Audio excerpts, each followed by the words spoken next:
Right.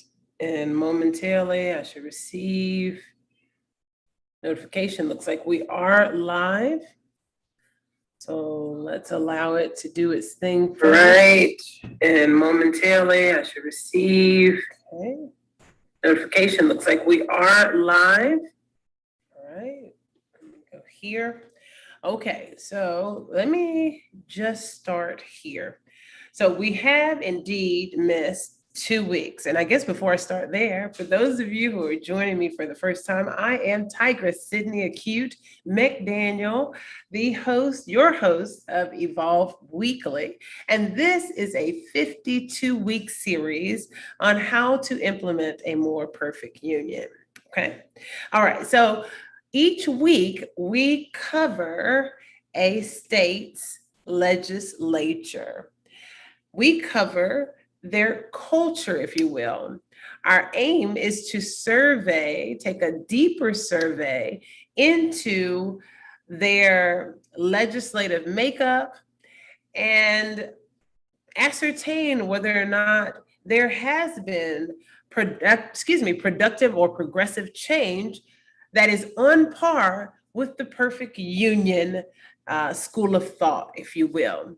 For those of you who are not familiar with the perfect union school of thought, of course, it's originated from a passage written by a former president suggesting that the Constitution should be rewritten in years to come, in future generations, to befit the consensus of the new generation, right?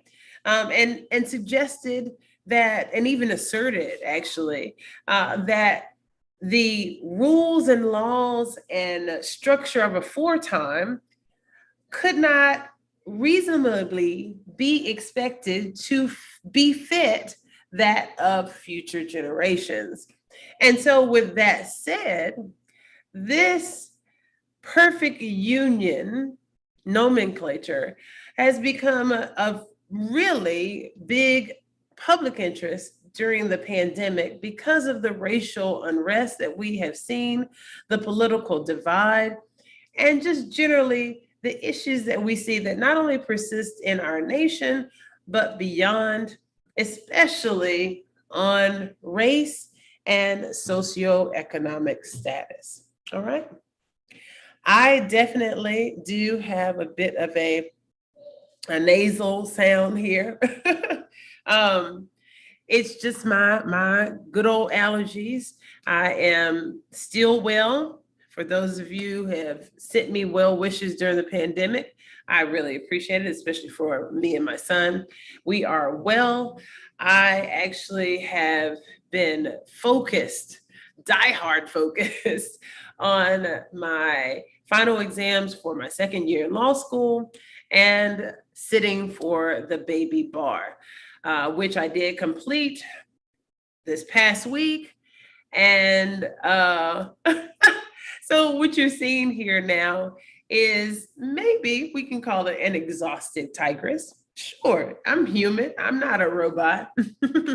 But I am having a wonderful day, and I don't feel exhausted per se. I feel very well rested. I had a wonderful rest on yesterday and hung out with my family. I also have recently experienced a death in my family, and that was the reason for the break in our series, if you will. But I am committed to restoring that commitment and making sure that I make up, if you will, for those sessions that were not had while I was away. Okay. We last left off with visiting, I believe it was Rhode Island. It was a very intricate, dynamic. Let's make sure. I'm going to share my screen, and we're going to go over to Facebook on my page here. And I got a haircut as well. So trying to work that out, trying to figure out how am I going to wear it right now. it's hot. So I just went with super, just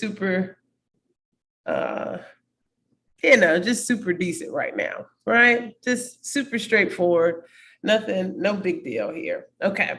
But tell me if you like it in the comments. Okay. So let's see here. Share screen. And I will cover the, oh goodness. I can't even think of the word for it.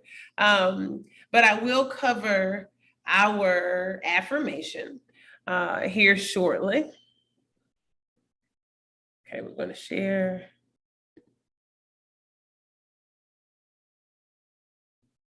Why is it not doing what I wanted? Oh, there we go. Okay. It's not doing it because it wasn't where I needed to be. Okay, so we're going to go over to Facebook. We're going to go to my political page. And for those of you who are excited about the upcoming election and are ready to show your support for my campaign, thank you so much in advance. I will be filing my candidacy very, very soon. Okay. All right. And let's go over to the last post.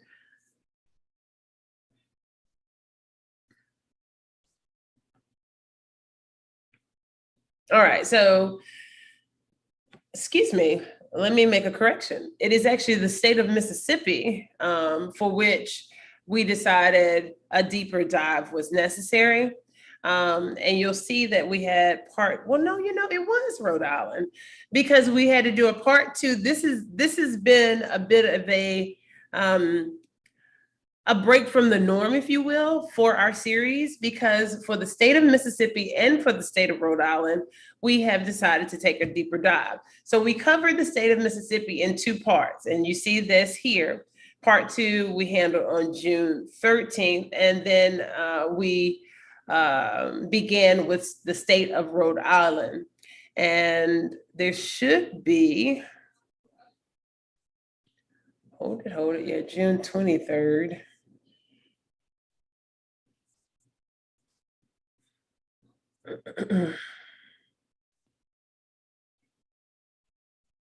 Okay. June 13th. Well, you know what? Because we have missed 2 full weeks, let's just make sure that we're on the same page. I want to make sure. So we're going to go over to my YouTube now. Let's move this out of the way. Let's move me over to this side of the world. And let's look at what we got going on here. You can see that I am live. All right. So yeah, we're going to delete this one. We'll manage that one. Don't you just love working with your favorite your favorite YouTubers behind the scenes here? All right, so we're going to go here. We're going to delete, not that one, but this one. Okay. That was kind of a mishap, if you will. I just decided to re-record. Okay. So yes, indeed, the last video, as you see here, was on June 13th, 2020. My cousins, so actually we've only missed 1 week. It just seemed like it was more. My cousin's wake was last Sunday on June 20th, and her funeral was on Monday, June 21st. And my baby bar was on June 22nd. Yeah, and that is nervous laughter because there was nothing funny about the impact of that entire situation on my heart and my mind. So let's move forward. Let's make sure we have everything that is necessary for this go round. And so we did discuss Mississippi, and I believe the issue was we didn't actually get around to the state of Rhode Island. I believe that was the case. So let's go and let's check out the state of Rhode Island to see if it even rings a bell for me. I apologize. This may seem as though I was unprepared. I was prepared. but unprepared to find that I was unprepared, possibly here. I really did believe that Rhode Island was the next on the list. And I thought that we covered it a bit. Let's just check. So Rhode Island legislature. Oh yeah, we did. We did indeed, and exactly what I was what I was believing. So we know that it is a Democratic state, if you will, Democratic majority. You know, they refer to it in different ways. Sometimes they call it a red state, or, you know, a Republican state, or a blue state, or, you know, Democratic state. Okay. We definitely went over the 75 seats. All of those things added up. Let's go on over. And okay, I'm gonna move myself back over to the right. All right. You'll remember some of these if you did join me in the last session. You'll remember some of these gentlemen. And we were going to take a deeper dive because there does appear to be a significant Italian population in Rhode Island. And of course, we are inferring from their last names that such is the case. Azanaro, Baginski, Barros, Batista, Agello, Alzate, or Amore, or possibly Cardillo, either Latin or Italian. Of course, some of these names are more significantly synonymous with Italian culture. Costantino, Converse, Diaz, of course, is the most familiar in the Latin community. Filippi. There definitely seems to be some diversity in that regard, the Latin and Italian population. Let's see here.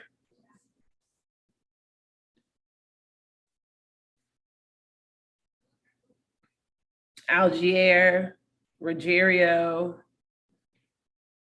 I went over the majority leader. I think we realized that this was an area that actually scrolls. So you do have the numbers that match up for the number of senators versus the number of House of Representatives. We discussed how it was a bit odd that you don't see all of the representatives represented in the same or on the same page, if you will, and instead they seem to highlight the leaders, and then you can use the hyperlink to take a deeper dive into the actual supporting legislative members or legislators. This is where we had discussed, or that we covered, was a bit cumbersome, that we would have to go back and forth, kind of, flip to different pages of the book, if you will, and that it wasn't convenient. Also, keep this in mind, and this is actually a great point, a great time to stop and go ahead and do my affirmation. May I further enlarge our collective and individual understanding on the topics that we will cover, and may I not cause further divide. Okay, so that said, also part of our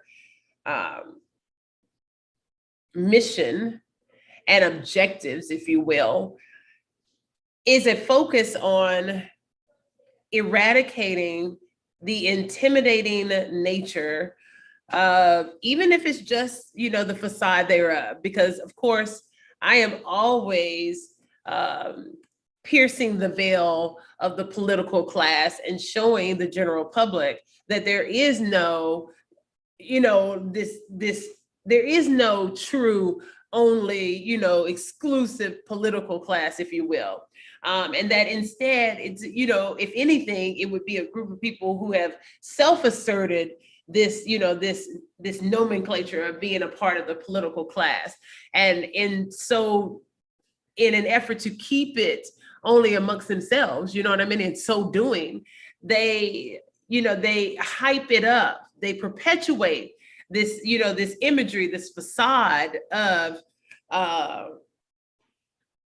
royal lineage, if you will. It would be very much so synonymous with a hierarchy, royal hierarchy, if you will. And that really is, it's not accurate. Is it factual? Because there is a well-established record of their history of doing this? Yes. But is it accurate as far as, is it a valid, you know, concept? Is it a valid way to determine eligibility for political aspirations? Hell no. Hell to the no, no, no. Right. Okay. And that's what this project is about as well, is surveying each state's legislature, their culture, and a part of that culture is, it includes inseparably their website, the way that they present themselves to their constituents or voters or residents, right? Sometimes I don't like using the term constituents, because those who do not vote, they also do serve them. And it's not just, it's just not a side issue, it is a core issue. So children, for instance, do not yet have the right to vote in our elections, right? But the legislators are still there in the capacity, and the decisions that they make do indeed not only impact the parents of those children, but and those who are eligible to vote. And there's so many different criteria for the eligibility to vote. And yes, I stand in solidarity to all or with all legislators across the nation that are working very just working very diligently to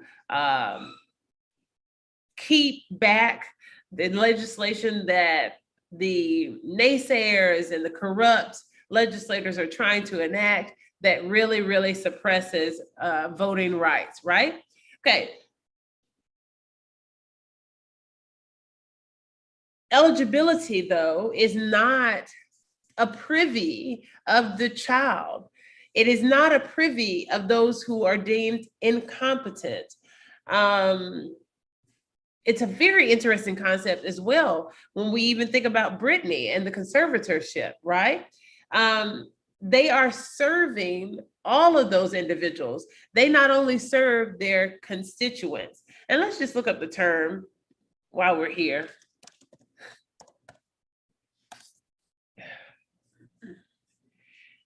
Being a part of the whole, the constituent minerals of the rock, of course, you know, an adjective, right?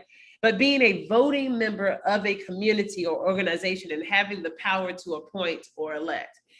Okay, so this really is a problem, because although I fully understand the history of politics, and you see what I mean here, this hierarchical structure, you see this? And so they have continued using this type of language to further perpetuate and further justify, not only perpetuate, but justify and substantiate and solidify this nomenclature and the concept, their school of thought that they've attached to it, so that they do remain in their own self-asserted, oh my gosh, just completely self-touted, you know, and that's a bit of a redundancy there, right? Tautology, but just they themselves have created this hierarchical structure. But in reality, politics or the politician, because the past use and of this term, politics, and the application or the persisting of this same ideology by those who consider themselves a part of this political class and this hierarchical structure, right? They promote that politics or the politician is there to negotiate with their constituents, with the voters, and that there is, in essence, this transactional relationship between them, and that the politician is there to I've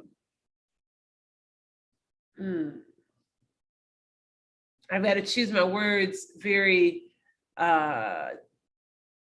intentionally, not because I am concerned for the way I need to say it, that I may, somehow communicate it in a negative way. I have no problem with that part, because even where information may be negative, it may be positive that you know it. Okay.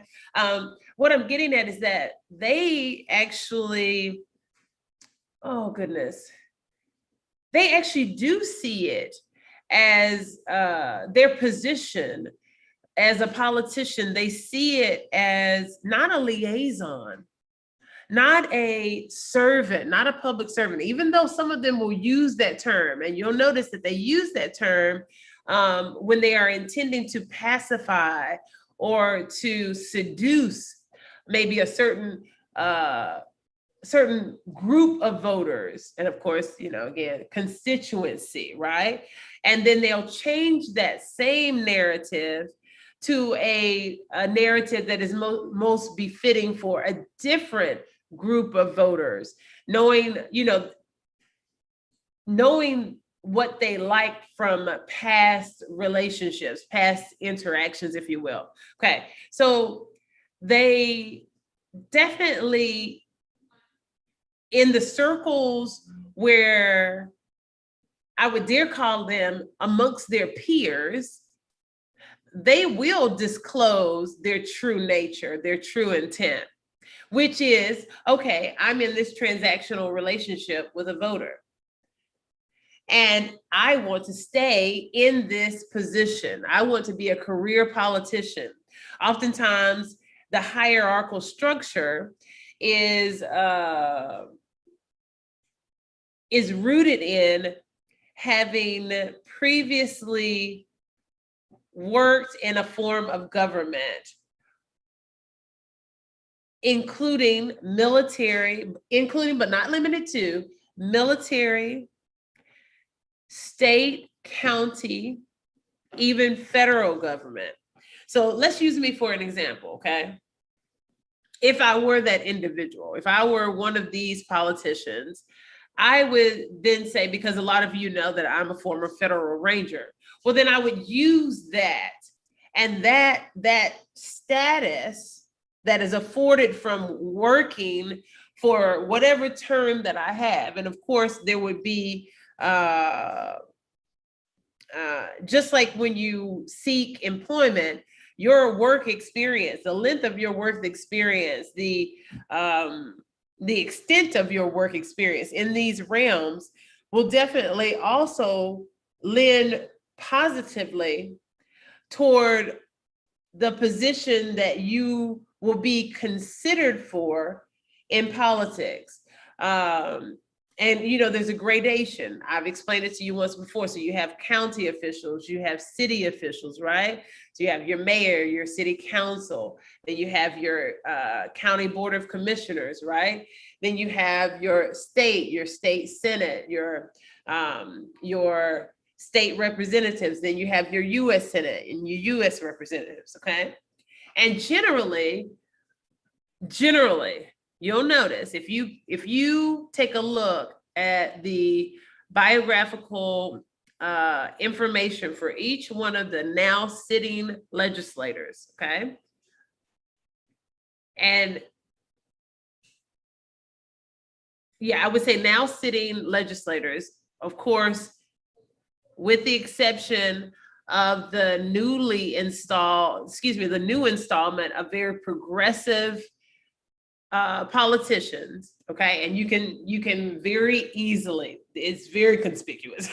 You can very easily separate those two groups, and it's about 10% to the 90% that still reigns in the Caucasian male population for our legislative bodies, okay? All right, and if you take a look at those individuals, most of them have served in our military. They have served as city council, maybe a mayor, maybe county board of commissioners. Maybe they worked as a superintendent. Maybe they worked alongside the Board of Education. Maybe they were a developer and worked for a primary developer that has many contracts with a city, that they have a connection, you know. There's also a huge population of them that are licensed attorneys, former judges, former magistrates, prosecutors, district attorneys, police chief, detectives. Do you understand what I'm saying? So they consider themselves part of this political class. And maybe we will even touch upon that because that is relevant to our series and our study as well. I will make a note to deliberately set aside one of our, or commit, one of our sessions to the study of politics and the different schools of thought, if you will. Okay. But again, at the end of the day, they do not only serve their constituents. And because they do not only serve their constituents, even consider a 16-year-old who is not yet eligible to vote, but wants to be involved early on. They want to get a jump on it. They want to be prepared. They want to be in the know.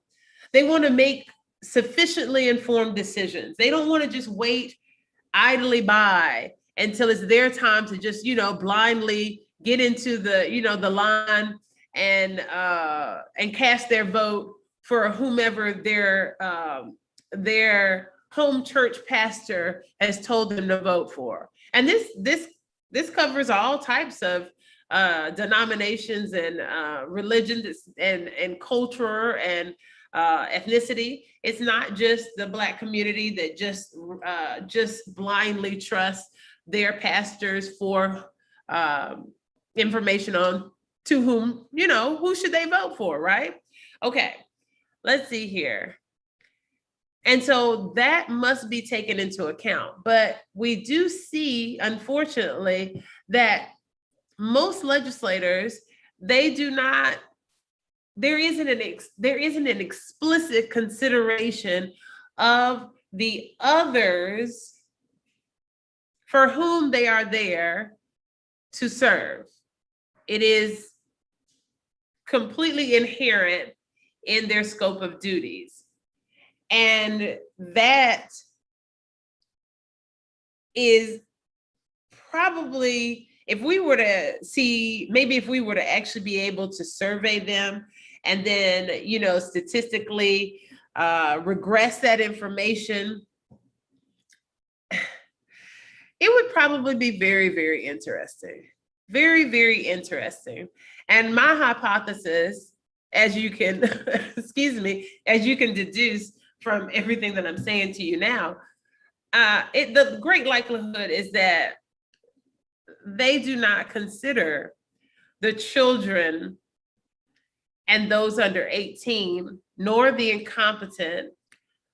And I'm using the term to refer to legal competence.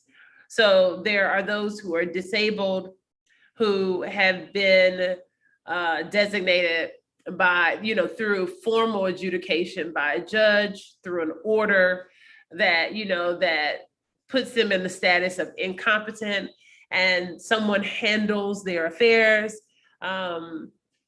it can be a conservatorship, like I said, that unfortunately Brittany has found herself in. And I equally hope the best for Brittany, because I can't even imagine being in that situation. I remember growing up, you know, because we're basically the same age. So growing up, you know, watching Brittany's, you know, successful ascent, and then remembering, you know, the struggles that she had with her father and management and things of that nature, and just the pressures of that, and then seeing her spiral downward. It was very unfortunate, and I really hope the best for her, and that she can secure her freedom and her competence on record once again. Okay.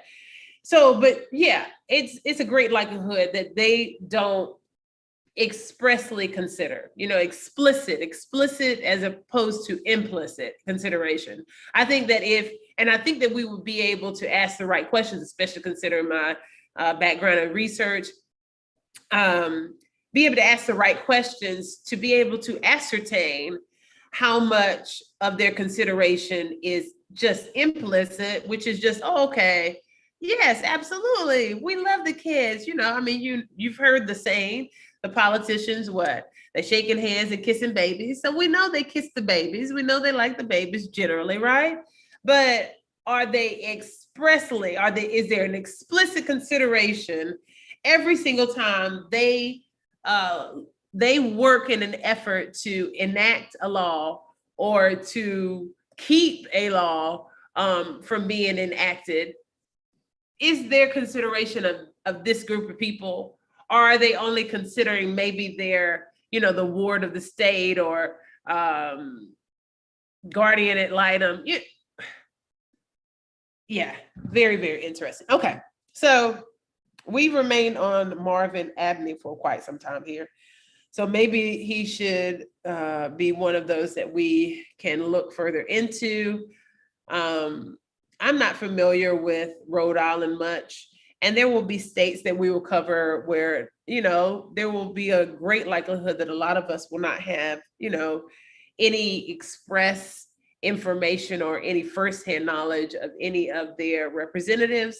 But that's the whole point. We need to, as a people, as voters, as individuals who will come of age and be eligible for voting, as individuals who have lost their rights through maybe a criminal conviction, and know that their rights will be restored upon release, upon completion of their sentencing, you know, their sentence, excuse me. We and they all need to be sufficiently informed about what is going on, not only in our own state, but every state across this nation, because they are puzzle pieces in the legislation that we need to have enacted at the federal level so that it is the prevailing. When I say prevailing, that means that's the law that matters the most, if you will. That's the law. And I felt a little awkward using that phrase. That's the law that matters the most. I'm trying to use terms that are very easily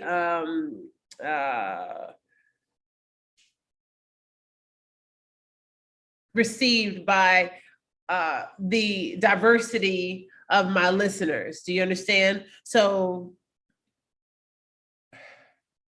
there are many, many important laws from state to state. Some of those laws are so specific to the state's topography, the land resources, any number of things as it relates to that. I can definitely appreciate, I will not diminish the importance of those state-specific laws. However, when we are pushing for equity and we are pushing for criminal justice reform, we incremental Okay, so I said we incremental. I want to make sure that I'm being very clear in my statement. Okay. When we push for criminal justice reform, when we push for equity laws, it better serves us to have those laws be enacted at the federal level, because the federal government is the colloquial big brother and says to all states who are a part of the United States of America, and as a part of the United States of America, enjoined to follow. Enjoined means they are bound to comply with Big Brother's laws. You see what I'm saying? And so if we only have great criminal justice reform ordinances and laws in the state of Mississippi, and I said that because I'm trying to speak that into existence, having learned and relearned of individuals who still, especially, you know, who have melanin like myself, and have still lived in a state of slavery even to this day. So I'm believing for their full freedom and full independence and full observance of their civil and human rights. Okay, so if we have that criminal justice reform that, you know, everybody's like, oh yeah, that's what we want to see across the nation. If we only do it in Mississippi and we forget about federal legislation, and then we forget about the other states, then the only population that it serves is those residents of Mississippi. Understand? And if we only have criminal justice reform in Mississippi and maybe North Carolina and California, all the other states will suffer. Do you understand? So this is why federal enacted legislation is the primary goal. And at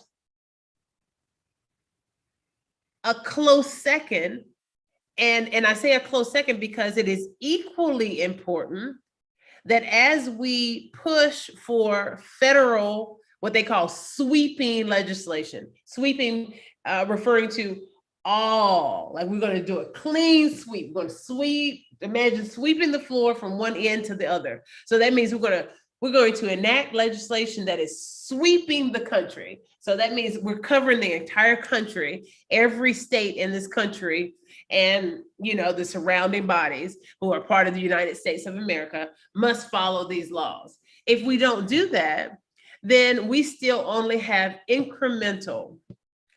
Think of a yardstick, right? And we have 3 feet on a yardstick. And think of legislation as that unit of feet, right? And let's say we only get 1 foot worth of legislation. And 1 foot would cover, let's just say, just the far west coast of the nation. So Washington's good to go. California's good to go.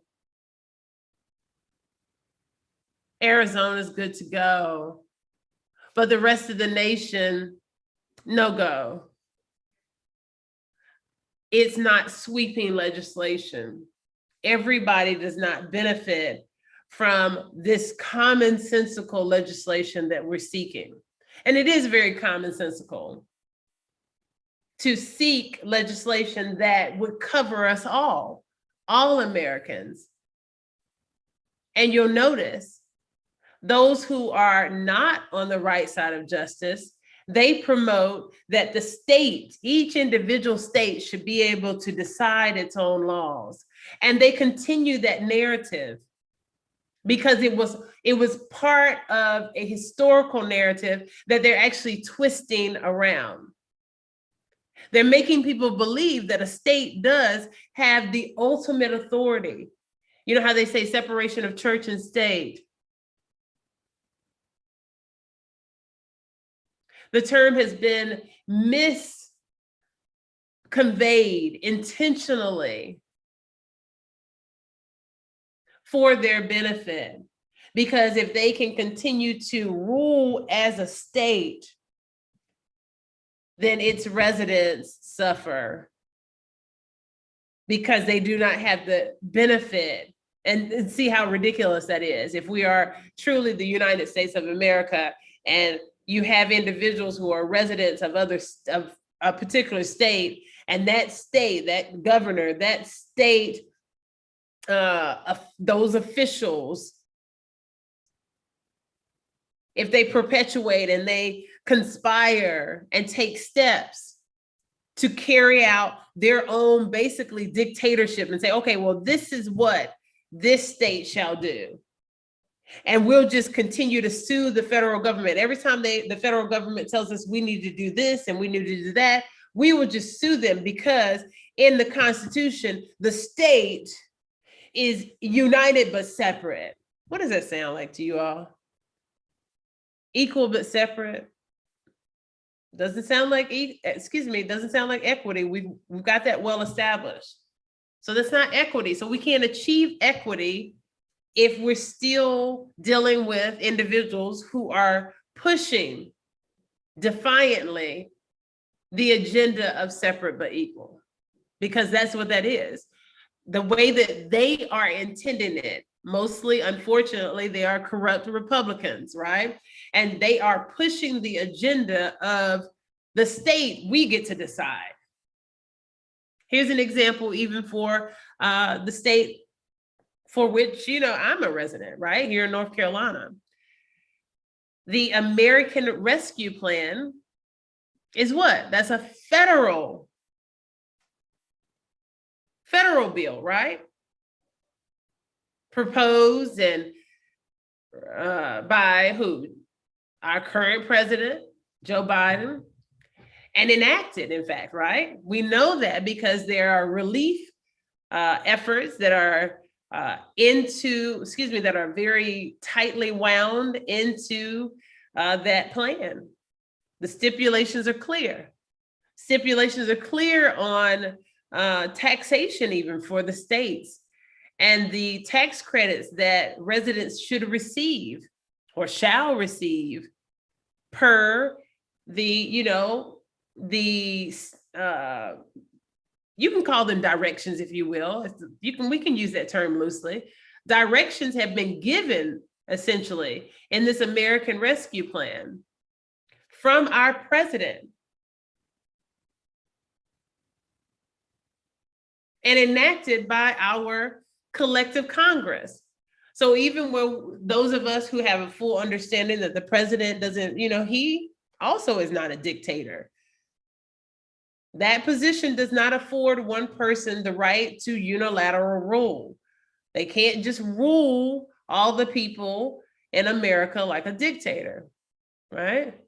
But Congress has basically seconded or said, okay, we agree, or enough of us agree, for this American Rescue Plan to be enacted. And even still, the state of North Carolina, and in fact, I think I have it in writing here somewhere. The state of North Carolina is purporting, hold on, let me pull it up really quickly, because that should be available right now. Hold on. I do, yeah, okay. Let's go here. Let me stop share for a second. Okay. Ooh. Told you, I didn't really do it. Give me a break for this week, right? Okay. I'll use myself as an example, so I don't typically get any refund on my state taxes each year. I typically do not. I typically don't owe a lot either.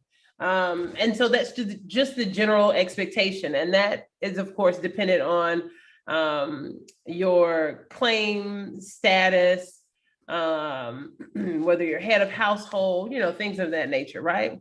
Okay, whether you have set your taxation or your tax deductions on your employment compensation to exempt or whatever, what have you. Well, pursuant to the American Rescue Plan Act of 2020, ARPA, I made certain claims for tax deductions based on the tax credit that is stated in the federal plan. And the ARPA includes several coronavirus-related tax relief provisions, including a provision that makes the first $10,200 of 2020 unemployment benefits not subject to federal individual income tax for households with an adjusted gross income, or AGI, of less than $150,000 per year. They sent this to me because they say, well, we don't owe you anything. If we do consider the tax credit, then the North Carolina Department of Revenue is then enjoined to send me a check for $738, I believe it is, right? And instead it says the exclusion applies to the first $10,200 of unemployment benefits for each spouse for married couples filing jointly. As of the date of this notice, North Carolina law has not incorporated any of the tax law changes in the ARPA.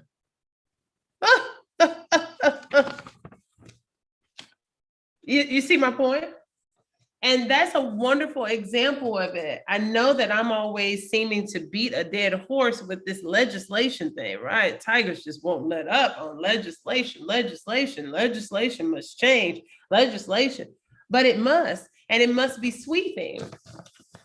Because if it's not sweeping, North Carolina is saying, well, our law, we have not incorporated any of that yet.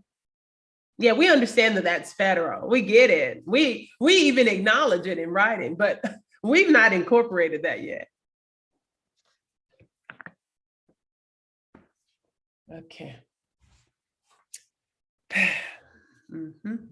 And we need some legislation that changes that as well. If there is an act that is enacted, the enforcement thereof, because normally, and it's understandable in some regards. Normally, the federal government will give a reasonable amount of time for each of the states to, to conform, right? And to comply. But how much time really is necessary? These things they really need to happen in real time, and they can. And even where there have, like, say, for instance, in this particular case, we'll use this again as an example, and then we'll hop back over here to Rhode Island, because it wasn't so much as that we were going to dive more into the legislators per se. We were just going to discuss how the setup of the website and the other dynamics of the website that we noticed don't seem to really promote a progressive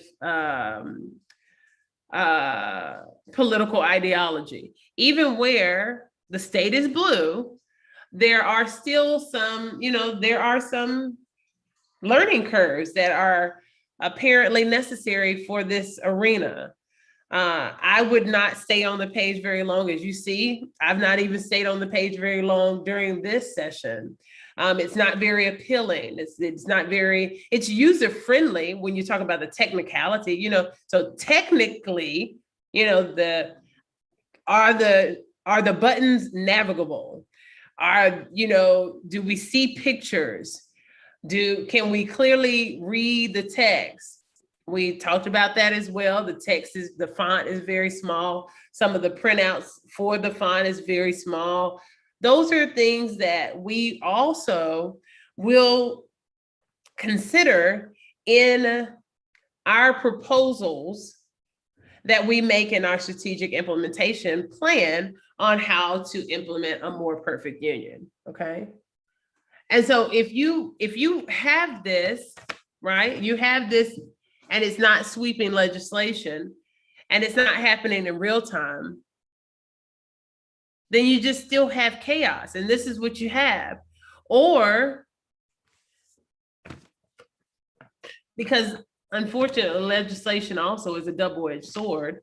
And that's why I have too adopted the new millennial thought. I think people consider it the millennial thought. So that's how I will refer to it, where we just need to, dismantle and start again, dismantle and reform. We can't say, I'm using reform with dismantle. Using reform alone is a different school of thought. That could be a possibly progressive school of thought, but may still rely upon the constructs that we currently have, which is our current legislative system. There are individuals who still believe that our current systems can be reformed. I think I'm at the same point as the younger generation, that legislation is a double-edged sword. And it may be time to just dismantle and rewrite the Constitution, as the former president suggested. Because here we are in a situation where this is a great example, right? Okay, taxation. Technically, North Carolina could then go back and sue, right? The states, the bodies, they can sue one another, right? Okay, so then they go back and they sue. What happens when you sue? There is time involved to consider the claims in the lawsuit. So that then equates to delay. So that means that it could be delayed from being incorporated into North Carolina law. And then who suffers? The constituency. And unfortunately, we're always the ones who suffer when the government fails. We are the ones who suffer most. And unfortunately, with them, the other constituents, the unnamed constituents that I spoke about, they are inseparably tied in to that nonsense as well. And they truly have no decision-making power, because they don't even know completely, they don't have no complete understanding of actually what's happening to them. They're just having to deal with it because it's happening to them. Because it's happening to their parents, their guardians, their loved ones, their keepers, their friends, it's happening to them. And then they grow up with those micro and macro aggressions and still trying to fight for the same change, the same transformation, reform, because sometimes these words are used synonymously, but be very careful. As I have learned, when you're in certain environments, certain words alone are trigger words and do not best communicate if you are standing in solidarity with those of us who want to see dismantling of completely failed systems. It doesn't mean that we're going to go into the purge for the period where, while it's dismantled and we're waiting to rewrite our Constitution. That's not what that means. And I know some people are proposing that. I would imagine that those are definitely individuals who are not considered standing in solidarity with the school of thought for dismantle and, form a more perfect union. It is time.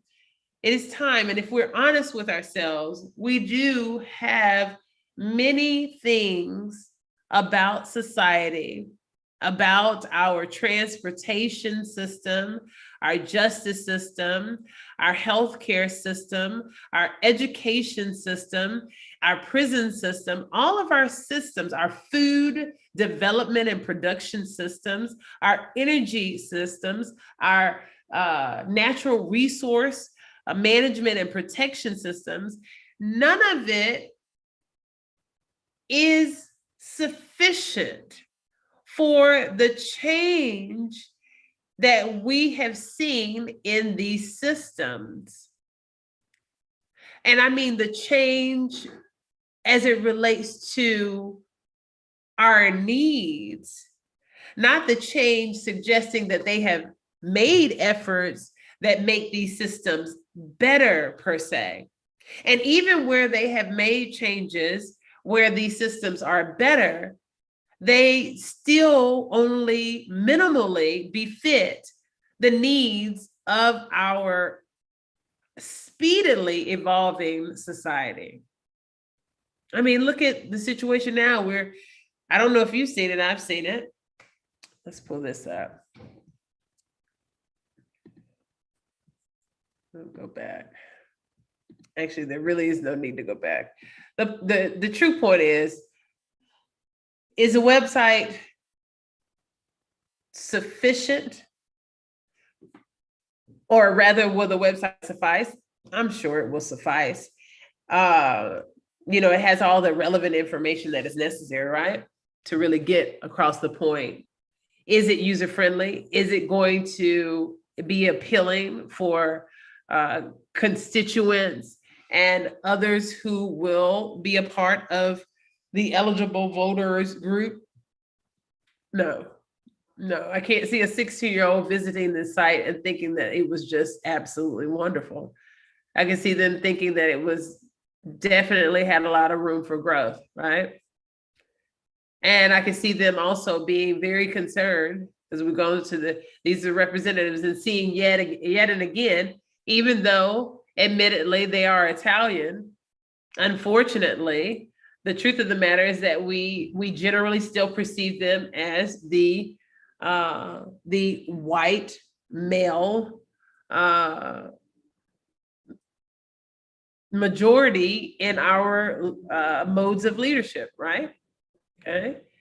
And then you see you see mostly men as well. Now, thankfully, we do see some women, Black women, but they are few and far between. Also, the beauty of this is that, again, Rhode Island is a blue state, right? So we're glad about that. But we've learned over and over, and I hope that you've learned even more so with my platform, that everybody who looks like you ain't for you. So there, unfortunately, we have Democrats that we've had to watch out for. Sometimes they assume a certain partisanship just for, carrying out their conspired agenda with corrupt Republicans, right?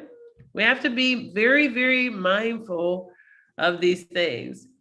I can see not only my generation, I can see older generations and younger generations being very concerned that this is just very stale. It is. It's a very stale website. Being concerned about the fact that initially when I looked at this, I didn't presume that you could scroll through, but I deduced that only because there are more legislative, or there are more House of Representatives than what we see on the first section. So there's a likelihood that it would scroll, if you will. But if you don't see that initially, because it doesn't show until you actually begin to scroll, maybe someone in technology would have that knowledge, but then other people would not. Also, again, with the font, it's very small. It's not very inviting. And that's another core thing that we need when we talk about inclusivity, when we talk about equity. Those things must necessarily entail these type of aspects as well that maybe seem only cosmetic to some, but in truth, they are not merely cosmetic. So, and let me just go to that one. I was going to go there. Hold on 1 second. Let me see if I can pull it up.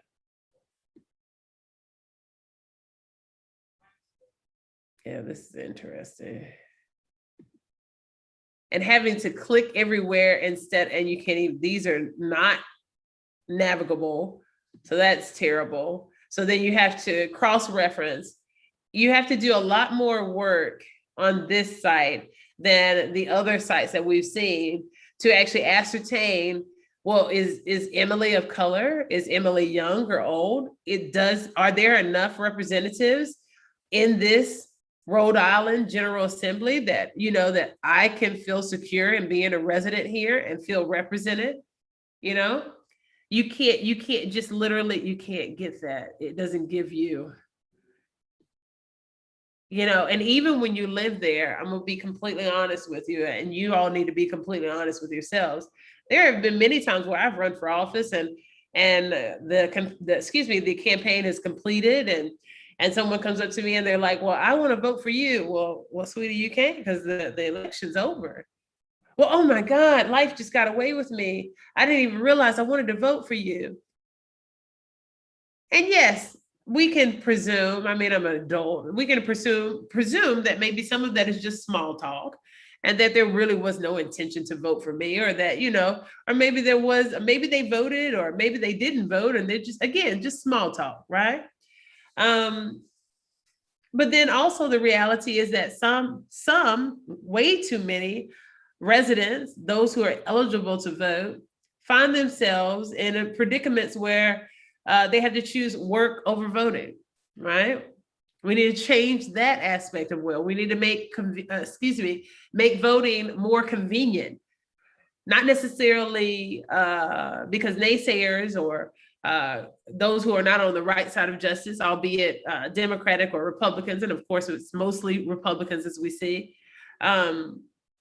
they would make this claim that, oh no, voting shouldn't be convenient.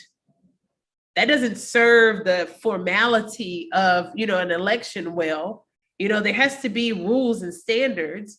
Convenient doesn't mean that you completely abandon standards and rules, but you can't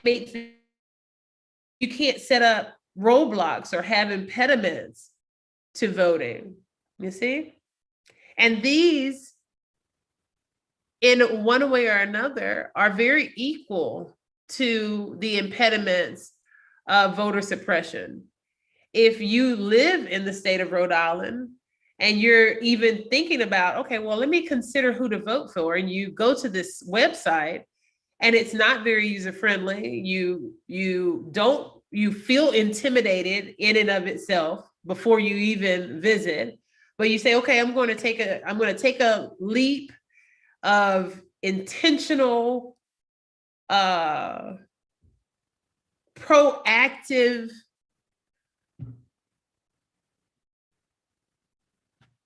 gumption, if you will, and I'm going to go to this website and I'm going to I'm going to inform myself. I'm going to become informed, and I expect this website to be able to do that without further pushing me away, without just putting me in a state of complete, okay, I'm just over it. I feel completely disconnected. None of this is easy. I don't feel that, and they're going to use terms like that. I don't feel like this is easy to, find out who is who and determine who is the best person to vote for. And then they leave the website and they're done. And let's just see. Let's go to before we terminate this session, let's go and see if their social media links are appropriate. So this number one is not appropriate. They're just this is just to share their link to this very same website that we've already determined is not well designed, not for the capacity that it must serve. And it definitely does not, it's not on par with our ideology and the standards that we're seeking to have for our more perfect union, right? So why would you share this on Facebook? Why would I share it on Facebook? The things that I've shared on Facebook have been very appealing, not sensational, because I don't do sensational. We don't need to do sensational in politics. We don't need to do minstrel, right? That's not what we're looking for. And, you know, naysayers will say, oh, well, you just want us to put on a show. No, that's not what we're talking about. We're not talking about minstrel and sensational, but appealing, you know, grasping of, you know, your constituents' attention without it being sensational, without it being misinformation, without it just being, you know, a clickbait, if you will. This is just the complete stale opposite. Why would I just repost this link? So that's pointless. Let's see what Twitter, let's see. Really?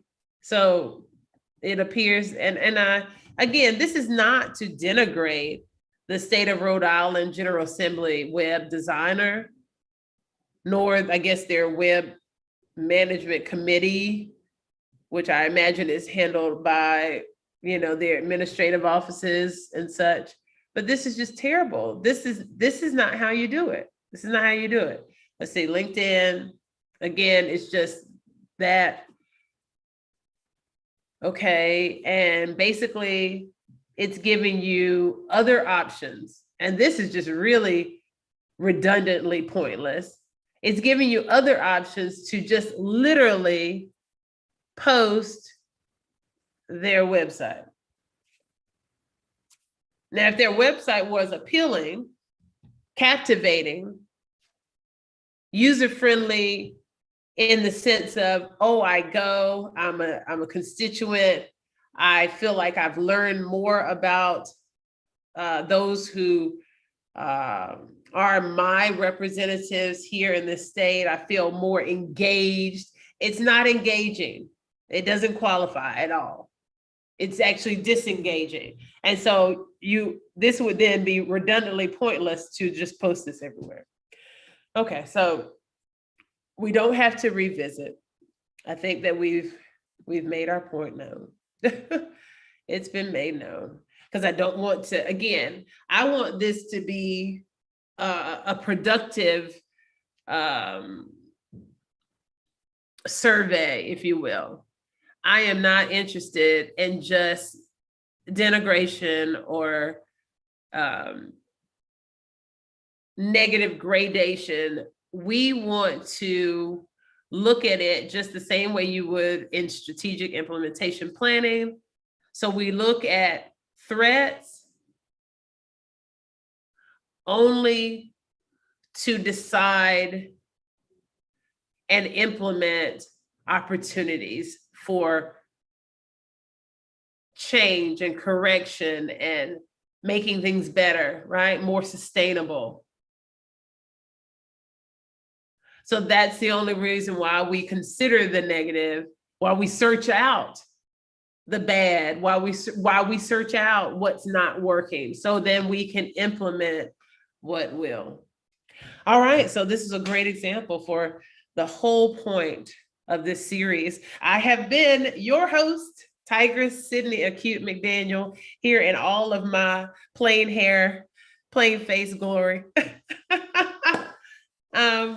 Please join me again next week, and we will visit another state and continue on this journey of a 52-week series of how to implement a more perfect union.